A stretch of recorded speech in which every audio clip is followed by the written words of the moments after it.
És una peça, en primer lloc, s'entrecreuen diverses lectures, no?, d'alguna manera, o diversos punts que diguéssim que van desembocar. Per una part, n'hi ha... vol ser una...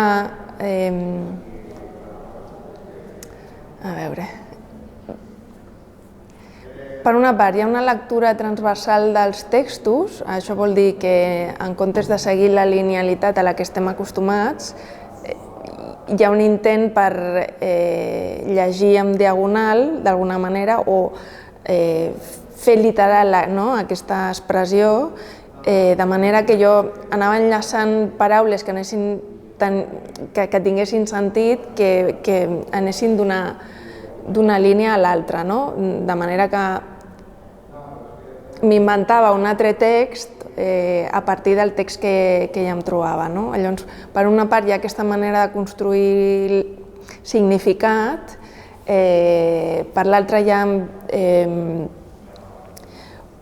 un intent de, a partir d'aquestes altres lectures, construir altres formalitats i, de fet, donar significat a una altra expressió que és aquesta de peligro de muerte, que et trobes com amb certes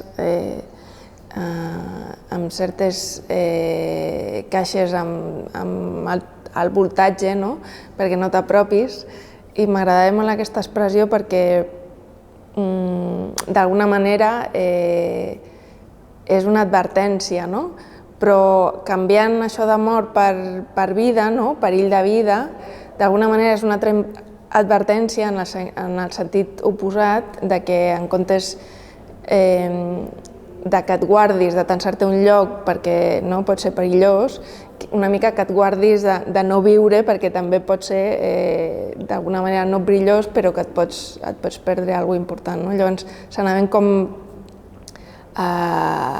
creuant aquestes maneres de funcionar, aquesta expressió, i després havia estat treballant molt amb aquestes lectures transversals i em vaig trobar un llibre que era sobre...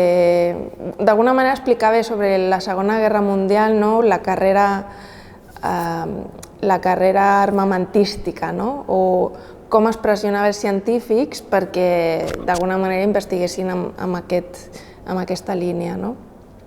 I de cop i volta aquesta expressió de perill de vida i aquest tema se'n van entrecreuar i anava com intentant agafar dintre d'aquest tema tan dur, de les pàgines intentava agafar les línies que parlaven més sobre lo positiu, sobre la vida, sobre la lluita, que no pas aquesta altra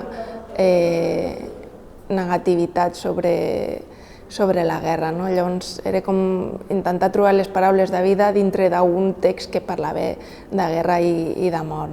Llavors té aquesta forma també molt d'arrel, que busca la vida i que busca l'aigua. Sí, és totalment manual. També hi ha com...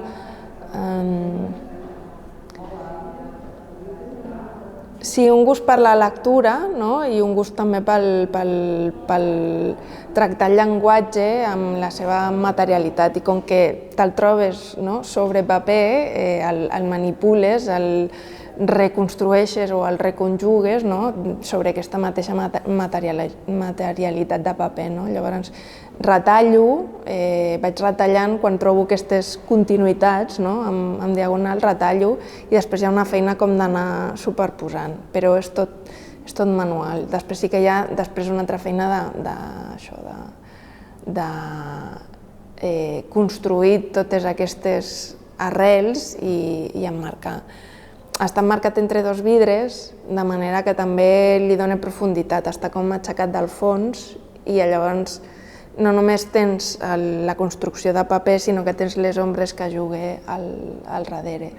Sí, hi ha una influència molt profunda, no només de la poesia visual, sinó de l'art visual català.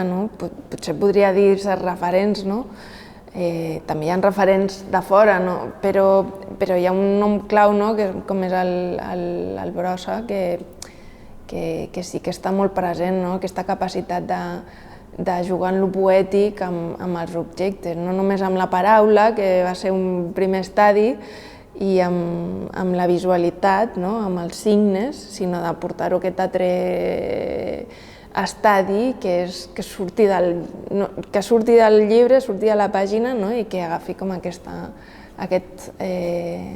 materialitat amb l'espai. És molt significatiu, clar. I després també aquesta intel·ligència que té el Pere Jaume per portar el llenguatge poètic també a lo material, a lo escultòric. Home, és fantàstic.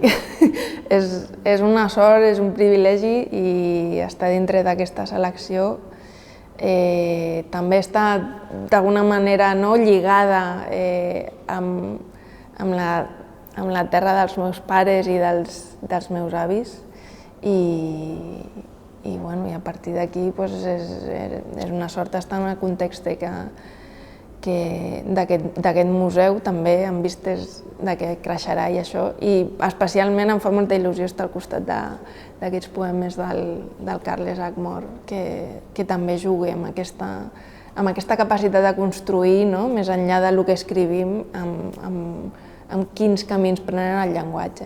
És fantàstic.